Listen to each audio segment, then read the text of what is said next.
Hello, this is Aditya Joshi. मैंने NEET 2023 2 महीने में पढ़ के क्लियर करी थी। नाउ मेरी हर वीडियो का मेन मोटिव ये रहता है कि मैं जिसको गाइड करूं मेरे से बेटर बन पाए। मैं 2 महीने में कर पाए क्योंकि मेरे पास टाइम रिस्ट्रेन था। मेरे पास और टाइम नहीं था। मेरे को MBBS इन फिलीपींस छोड़ना था और मैं बहुत लेट हो चुका था। लेकिन तुम्हारे पास बहुत ज़्यादा टाइम है। तो आज की वीडियो में हम डिस्कस करेंगे कि मैंने कैसे NCERTs को कवर किया, क्योंकि बहुत डाउट रहता है बच्चों के मन में। तो मैं पहले एक ओवरव्यू तुम्हें दे देता हूँ। दैट इज, मैंने पूरी NCERTs को कवर नहीं किया and that was my downfall. देखो, अगर तुम्हारे पास टाइम है तो तुम्हें पूरी NCERT कवर करनी चाहिए। नीट के लिए ऐसा बोला जाता है कि NCERT से ही सारे क्वेश्चन आते हैं। That is partially correct. NCERT based question आते हैं, NCERT से डायरेक्ट क्वेश्चंस भी आते हैं, लेकिन सिर्फ NCERT से क्वेश्चन आए दैट इज नॉट पॉसिबल। ये बात दिमाग में याद रखना। सेकेंड चीज, out of all NCERTs bio की NCERT सबसे ज्यादा टफ है और सबसे ज्यादा इंपॉर्टेंट है।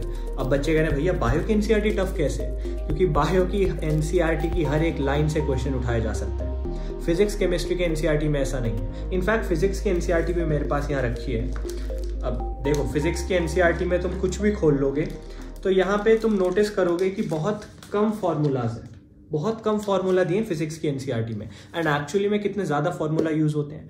तो अगर तुम बिटवीन द लाइंस रीड करोगे तो भी तुम्हारा काम हो जाएगा। चलो अब शुरुआत करते हैं। मैंने क्या अप्रोच रखी थी, तो मैंने पहले की वीडियोस में भी शायद तुम्हें बता रखा है, मैं दोबारा बता देता हूं। मैंने अपने आप को टाइम दिया था लिमिटेड। मैंने कहा था कि बायो की NCERT में साथ साथ चलाता रहूंगा। फिजिक्स की NCERT के लिए 1 हफ्ता, केमिस्ट्री की NCERT के लिए 1 हफ्ता, एंड इन 2 वीक्स के फर्स्ट डे से लास्ट डे के बीच तक मेरी बायो की NCERT भी हो जानी चाहिए। तो यहाँ पे तुम्हें साइड में डायग्राम्स दिखते रहेंगे जैसा मैं समझा रहा हूँ उसके साथ साथ। तो फिजिक्स और केमिस्ट्री के NCERT में मेन फोकस इंडिविजुअल रहेगा और उसके साथ साथ मैं चाहता था बायो की भी खत्म हो जाए। केमिस्ट्री के NCERT को फर्दर मोर मैंने डिवाइड किया था। मैंने ये बहुत अच्छे से सोच रखा था कि मेरे पास इतना टाइम नहीं है कि मैं थ्योरी पढ़ सकूं केमिस्ट्री की, जो कि मुझे पढ़नी चाहिए थी। एटलीस्ट ऑर्गेनिक और इनऑर्गेनिक की थ्योरी आपको पढ़नी चाहिए। मेरे पास टाइम नहीं था, तो मैंने ये अप्रोच लगाई कि फिजिक्स एंड केमिस्ट्री में जो बीच के क्वेश्चंस हैं, इंटेक्स क्वेश्चंस, एग्जांपल्स सॉल्व्ड हैं जो ऑलरेडी, उनको मैं एनालाइज करूंगा। एनालाइज करना नंबर 1 पॉइंट था। तो अब वीडियो तुम्हारी स्टार्ट होगी, नीचे टाइम स्टैम्प्स में आप देख सकते हो। My first step was analysation. तो मैंने एनालाइज किया कि पिछले ट्रेंड्स कैसे रहे हैं पेपर्स के। पहले जो पेपर हुआ, 2021 का पेपर उठाया, 2022 का पेपर उठाया, मैंने देखा कि out of NCERT directly questions उठा रखे उन्होंने। कम से कम भी 20 क्वेश्चंस ऐसे थे फिजिक्स में लास्ट ईयर जो डायरेक्ट NCERT से उठाए गए थे या थोड़े से डिराइव्ड थे। तो फिजिक्स की NCERT में मेरा यही अप्रोच रहा। फिजिक्स की NCERT में मैंने क्या किया, अंदर के क्वेश्चंस पढ़ने स्टार्ट किए। ठीक है, क्वेश्चन पढ़ा, आंसर पढ़ा, क्वेश्चन पढ़ा, आंसर पढ़ा, रिपीटिशन के साथ। और जो मुझे लगा इंपॉर्टेंट है, आ सकता है, उसको मैंने ऐसे पेज फोल्ड करके रख दिया। तो थ्रू आउट NCERT तुम्हें काफी सारे पेजेस दिखेंगे जो मैंने फोल्ड कर रखे थे, क्योंकि यहाँ पे बहुत इंपॉर्टेंट क्वेश्चन थे जो पूछे जा सकते हैं। फिर उनके साथ मैंने अपने खुद के नोट्स बनाए अपने आप को समझाने के लिए, अगर कोई चीज हुई तो कैसे हुई। उसके अलावा मेरी NCERT खाली पड़ी है, मैंने सिर्फ क्वेश्चंस देखे।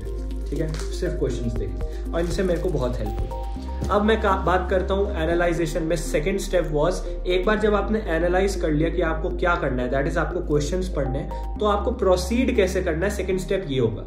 तो स्टेप बाय स्टेप प्रोसीजर मैंने आपको बताया। फिजिक्स का फर्स्ट वीक, केमिस्ट्री का second week, and throughout these 2 weeks मुझे बायो भी कंप्लीट करनी है। अब बायो की NCERT मेरी वो हैंड मी डाउन थी, तो ये मेरी 11th की NCERT है बायो की। इसको मैं मानता हूँ मैंने बहुत अच्छे से रटा था, एज यू कैन सी। जितनी बची है उसमें से तुम देख पा रहे हो। तो बायो की NCERT में तो यही रहता है, कोई भी रैंडम पेज खोलो, ऐसा नहीं होना चाहिए कि वो खाली रह गया हो। तो बायो की NCERT बहुत अच्छे से करनी है, NCERT से बाहर नहीं जाना है।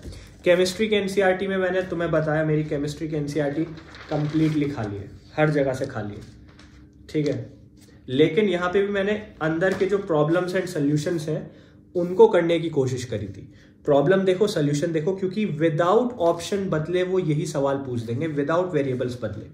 फिजिक्स का मैंने तुम्हें दिखा दिया, एक और बार दिखा देता हूँ। फिजिक्स में मैंने वही इंटेक्स क्वेश्चंस किए थे और उनके आंसर्स देखे थे। ठीक है, अपने आप से थोड़े थोड़े मैंने ऊपर चीजें लिखी हुई थी ताकि मुझे रिकॉल करने में ईजी हो जाए, एंड पेजेस फोल्ड किए थे ताकि मल्टीपल टाइम्स एक क्वेश्चन को देख पाऊँ। अब मैं अगर 12th की एनसीईआरटी तुम्हें दिखाऊं तो 12th की एनसीईआरटी का भी सिमिलर हाल है। ये मैंने न्यू खरीदी थी तो इसमें उतना घिचपिच तुम्हें नहीं दिखेगी, ठीक है, बट मतलब यही बात है, अच्छे से पढ़नी। अब भैया अगर हमने एनसीईआरटी कवर कर ली, अब क्या है? नंबर 1 स्टेप वॉज तुम्हें क्वेश्चंस देखने एनसीईआरटी के अंदर जो दिए, खासकर फिजिक्स केमिस्ट्री के। सेकंड स्टेप कब आएगा? जब तुम फर्स्ट स्टेप कंप्लीट कर लोगे। तो फर्स्ट स्टेप की समरी मैं तुम्हें दिखा देता हूं। First step analyse and proceed करने के बाद तुम्हारा क्या टारगेट होना चाहिए। अब तक तुम्हारी बायो की एनसीईआरटी एक बार हो जानी चाहिए, फिजिक्स और केमिस्ट्री के अंदर के न्यूमेरिकल्स हो जाने चाहिए। मैंने इसी स्टेप में अपनी तैयारी रोक दी थी क्योंकि मेरे पास टाइम नहीं था। तुम्हारे पास टाइम है तो तुम मेरे से बेटर तैयारी करोगे ताकि तुम एम्स दिल्ली का एम कर सको। तो तुम्हें क्या करना है, अब सेकंड स्टेप आएगा केमिस्ट्री में और फिजिक्स में तुम्हें वो टॉपिक्स देखने हैं जो तुम्हारे वीक है। अब ये ऐसा क्यों है? क्योंकि जो टॉपिक्स तुम्हारे वीक हैं उनमें तुम जितना ज्यादा फोकस करोगे एनसीईआरटी बेस्ड, उतना ज्यादा प्रोबेबिलिटी बढ़ती चली जाएगी कि एक्चुअल पेपर में जो क्वेश्चन है वो तुम सॉल्व कर पाओ। लेट्स एज्यूम केमिस्ट्री में बहुत बच्चों को प्रॉब्लम होती है कि हमारी इनऑर्गेनिक वीक है, हमें समझ नहीं आता कहाँ से रटे क्या रटे। तो एनसीईआरटी उठाओ और इनऑर्गेनिक रटनी चालू कर दो। इनऑर्गेनिक रटो सिर्फ एनसीईआरटी से, ऑर्गेनिक रटो सिर्फ एनसीईआरटी से। सारी इक्वेशंस देखो, सारे एग्जाम्पल्स देखो, सारे डायग्राम्स देखो, सारे कंपाउंड्स देखो, सारे इंटरमीडिएट्स देखो, सारे कैटलिस्ट देखो, ये सारी चीजें देख के रट दो। एनसीईआरटी से जरा भी बाहर मत जाना। अब आते हैं फिजिक्स में। फिजिक्स में तुम्हें फॉर्मूले रटने की कोई जरूरत नहीं है एनसीईआरटी से, दैट इज यूजलेस। बहुत बच्चे बोलते हैं करो, मैं बोलता हूं मत करो। तुम्हारे दुनिया भर के फॉर्मूले तुम्हें मिल जाएंगे, वहां से करना। अब सेकेंड स्टेप में फिजिक्स के लिए एक प्रो टिप देता हूं।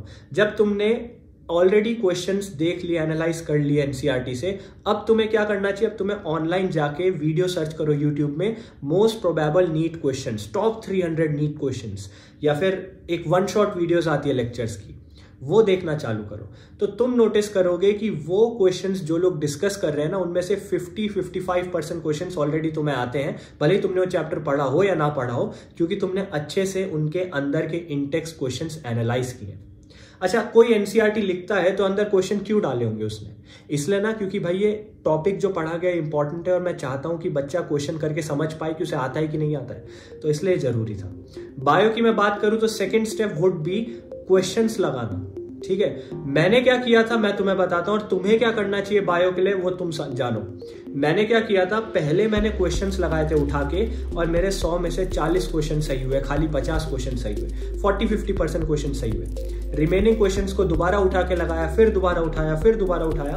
तो मैंने वो हार्डकोर मेहनत वाली चीज होती है ना, वो करी थी। सीधा उठा के क्वेश्चन लगाए। इससे क्या हुआ, मुझे पता चल गया किस टॉपिक में क्या इंपॉर्टेंट चीजें हैं जहां से क्वेश्चन बनते हैं। और फिर जब मैंने एनसीईआरटी पढ़ी तो मैंने उन चीजों पे स्पेसिफिक पॉज करके देखा कि हाँ यहाँ से क्वेश्चन आ रखा है, यहाँ से क्वेश्चन आ रखा है। तुम ये अप्रोच भी अपना सकते हो। नहीं तो अगर तुम स्टेप 1 कंप्लीट कर चुके, एक बार एनसीईआरटी पढ़ चुके, तो अब best thing to do would be question practice, and जो क्वेश्चन नहीं आ रहा है उसका सेगमेंट एनसीईआरटी से उठा के पढ़ लेना। Third step would be polishing everything. अब अगर तुम फर्स्ट 2 स्टेप तक पहुंच चुके हो तो थर्ड स्टेप क्या बचा? थर्ड स्टेप यही बचा कि तुम्हारे पास ज्यादातर चीजें तुम एनसीईआरटी को कवर कर चुके हो। अब तुम्हें क्या करना है, जैसा कि मैंने तुम्हें बोला फिजिक्स में मैंने ये पेज मार्क कर रखे, तुमने भी पेज मार्क करे होंगे। उन सारे क्वेश्चंस को रिवाइज करो, केमिस्ट्री में रिवाइज करो एंड बायो में रिवाइज करो। एंड अब तुम्हारा पार्ट आएगा मॉक टेस्ट का। अब तुम मॉक टेस्ट लगाओ। अब नो डाउट तुमने एनसीईआरटी से बाहर का कुछ नहीं पढ़ा है, लेकिन मॉक टेस्ट लगाओ। इससे 2 चीजें होंगी। पहली चीज, तुम्हें समझ आ जाएगा कि एनसीईआरटी से कैसे डायरेक्टली लोग उठा के क्वेश्चन पूछ सकते हैं। अगर तुमने पहले के क्वेश्चन पेपर नहीं लगाए हैं, अभी तक पीवाईक्यू नहीं किए, तो 1 ईयर का क्वेश्चन पेपर निकालो और लगा दो। 2020 का निकाला, लगा दिया। 21 का निकाला, लगा दिया। इससे दूसरी चीज जो होगी that would be you will understand कि खाली एनसीईआरटी करने से एम्स नहीं मिलेगा, तुम्हें एनसीईआरटी के बाहर का भी करना पड़ेगा। But first step is definitely NCERT cover करना। इससे तुम 85% मार्क्स तक पहुंच जाओगे। एंड अगर तुम 85% तैयारी करके भी पेपर देते हो, लेकिन जो तुमने पढ़ा है वो तुम्हें अच्छे से आता है, तो पता है क्या होगा, तुम 644 नंबर तक पहुंच सकते हैं। मैंने कैलकुलेट किया था। तो मेरा प्रोसीजर यही रहा था। अब लास्ट का ये सेगमेंट रहेगा उन बच्चों के लिए जो ड्रॉप ले रहे हैं। जिन्होंने ड्रॉप नहीं लिया है तो वो अभी से तैयारी चालू करना चाहते हैं, तो मैं बताता हूं तुम्हें क्या करना चाहिए। अगर मैं तुम्हारी जगह होता, अभी बिना कुछ पढ़े सब कुछ भूल जाओ, ठीक है।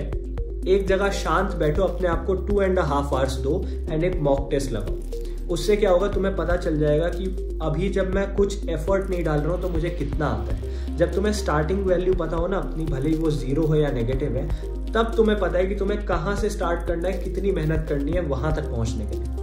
सेकेंड चीज़, अपना थ्रेशोल्ड टारगेट्स बनाओ कि पहले मुझे 500 क्रॉस करना है, फिर 600 क्रॉस करना है ताकि सेफ स्कोर आ जाए, फिर 650, 680, 700, ऐसा डायरेक्टली 700 का लेके चलोगे तो नहीं हो पाएगा। तो इसलिए मैंने पीछे इतने सारे यहाँ पे टाइम टेबल्स लगाए थे, क्योंकि मेरा टाइम टेबल डायनेमिक था, मैं चेंज करता रहता था अपने अनुसार। ऐसा तुम्हें करना है। जब एक बार तुम पेपर लगा दोगे, सपोज तुम्हारे 400 नंबर आए, तो तुम्हें पता है यार मेरे 400 नंबर आए हैं, मुझे फर्क नहीं पड़ता तुम्हारे नीट में कितना है, that is a separate issue. अभी कितने आ रहे हैं, 400 नंबर आए, अब मुझे पता है 400 से 600 जाने के लिए मुझे 200 नंबर की जंप जो लगानी है। मुझे पता है मेरे वीक टॉपिक कौन से हैं, मुझे पता है वो टॉपिक कौन से जिनसे मैं डरता हूं।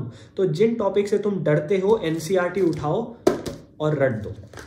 एनसीईआरटी पढ़ने का लास्ट प्रो टिप यही रहेगी मेरी कि बायो में खासकर जो डायग्राम्स है, अभी कॉमन सेंस वाली बात है, तुम्हें भी पता है मुझे भी पता है, बार बार बोलना अच्छा भी नहीं लगता यार, हर कोई बोलता है, वीडियो लंबी करने की बात है, पर जो डायग्राम है उसे रट लेना। डायग्राम पूछे जा सकते हैं, डायग्राम बेस्ड क्वेश्चन पूछे जा सकते हैं, उनकी मार्किंग पूछी जा सकती है। कुल मिला के बात ऐसी है, पढ़ने के बाद मेरी एनसीईआरटी की हालत इतनी खराब हो गई थी। ठीक है, एनसीईआरटी घिस दो, मैं 2 महीने में कर सकता हूँ तो तुम भी कर सकते हो। बॉटम लाइन ये है। अब मेरे पास 2 महीने ही थे, इसलिए मुझे खींचना पड़ा। तुम्हारे पास पूरा साल है, तुम्हारे पास पूरा टाइम है, तुम अच्छे से कर सकते हो। मुझे फ़र्क नहीं पड़ता तुम्हारा कितना स्कोर आया या कितना स्कोर आ रहा है, तुम्हें पता है ना तुम्हें कहाँ जाना है, तुम्हें पता है तुम्हें सेटल नहीं करना है, तो वो करो। मैंने तो MBBS करते समय नीट दिया यार, MBBS करते समय नीट की तैयारी करी। मुझे वहाँ के पेपर्स के लिए भी पढ़ना था, मुझे सीनियर्स को भी पढ़ाना था, मैं एनआर्ट पढ़ाता था सीनियर्स को, और उसके साथ मुझे नीट की भी तैयारी करनी थी। मेरा ऑनलाइन बिजनेस चल रहा था, जो ग्रो हो रही थी कंपनीज, स्टार्टअप मेरा, वहाँ पे मुझे टाइम इन्वेस्ट करना था, और यूट्यूब मेरा था। तो मेरा माइंड एक जगह पे नहीं था, मेरा माइंड यहाँ वहाँ हिल रहा था। तुम्हारे साथ ऐसा नहीं होना चाहिए। अपने आप को टाइम दो, टारगेट दो, थ्रेशोल्ड दो और माइलस्टोन्स दो, और उनको कवर करो। I hope this video helped. Thank you.